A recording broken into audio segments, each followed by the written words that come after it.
Bonjour, bonjour, and welcome to episode numéro 7 of Travels Around My Bedroom.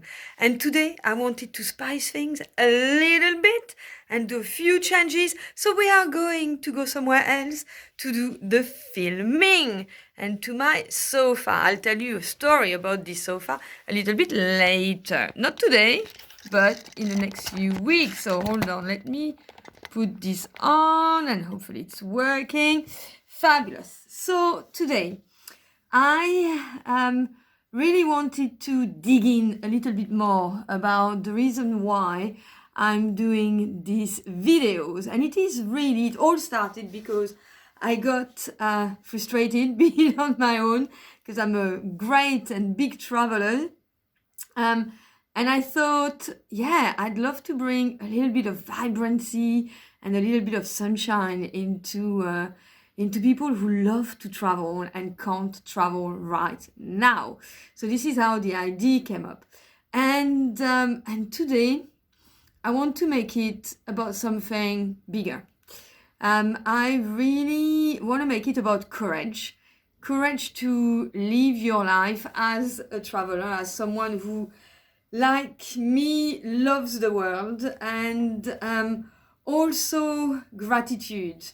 An opportunity to say thank you to people who have really made a difference to my travels and have been lovely and have received me and shared a piece of their culture with me to make me a little bit more like them. And I really appreciate that. So I wanted to talk today about this.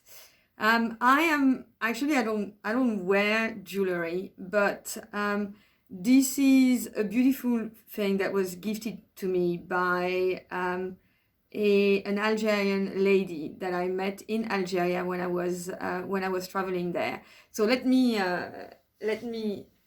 kind of give you a little bit of a historical of that. In 2002. I was invited to the wedding of one of my students, and she is from Algeria, French Algerian. So I went there. And for me, this was a big deal because Algeria is not a great tourist destination, to say the least. And I love going to places where very few people go. And I can say that I was actually the only tourist there, and definitely the only white woman traveling in Algeria at the time that I went. And also, so I went there for sorry, I got carried away in my thoughts. I was back. So I was invited to that wedding, and it was a big deal because France was at war with Algeria. We call it the events of Algeria, but actually it was really a bloody, very, very bloody war. So I was under the feeling that, of course, I wouldn't be very welcomed if I went there. And the French, to be very honest, are not the nicest of people towards the Algerians that live in my country, which is something that I feel very uncomfortable about. So I went there to see it from my own eyes. I had heard all these stories about Algeria and Algerians, and I really wanted to, to just see it for myself. So for me, it was a really great opportunity to dig into history and to meet people and to ask them about their version of history. Because history is always and only written by the winners. And I'm interested to find out about history or histories written by everyone that takes part in those stories. So I was invited to the wedding and I had a marvelous wedding. That's a whole other story to tell you about Algerian weddings. But I then was offered the opportunity to start traveling with a friend of the family. And he drove me across the country and we arrived in a hotel. And in that hotel, so, obviously, I was just really completely on my own there. There was a wedding, another wedding. So the women that saw me there decided to invite me to that wedding.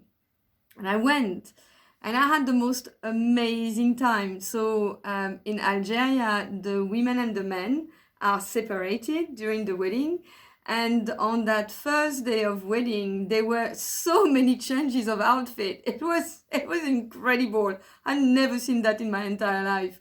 And I started dancing with everyone. And there is something beautiful about dancing only with other women, because you can really free yourself and you don't care about anyone else. It's a very different atmosphere.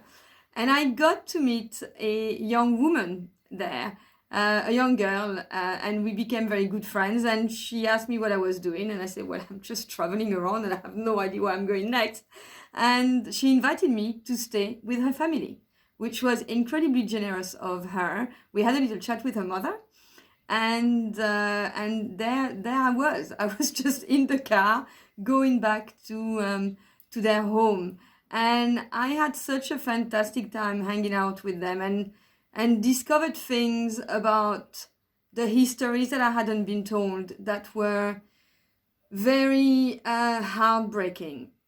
And one of the things that really touched me is the fact that the parents of that young woman, the father had, how can I put that, had been on the side of the French when the Algerians were fighting for their independence. And the parents of her father and the parents of her mother had been fighting for independence.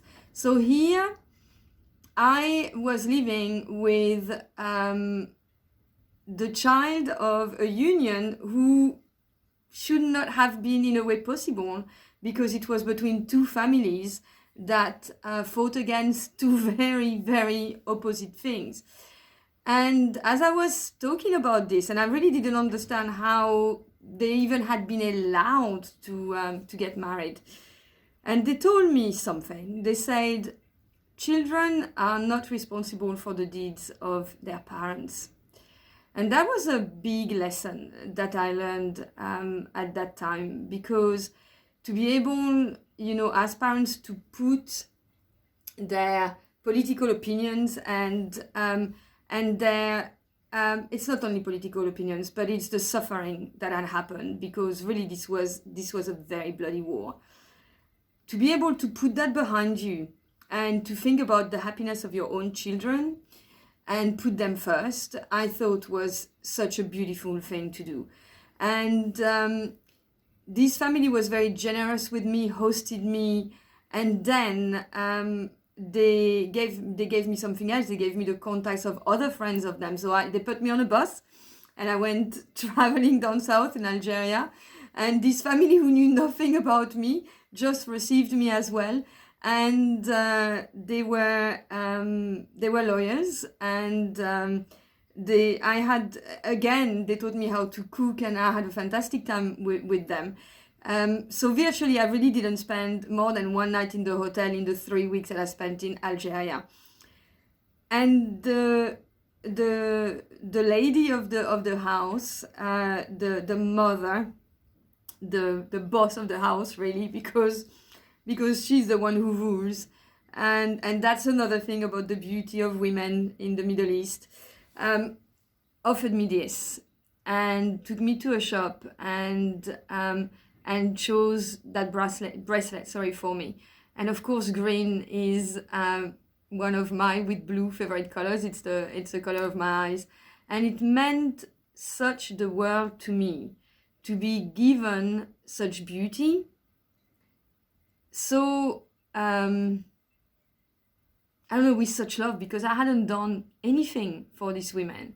And not only, I hadn't done anything, but I came from the country that hurt their people.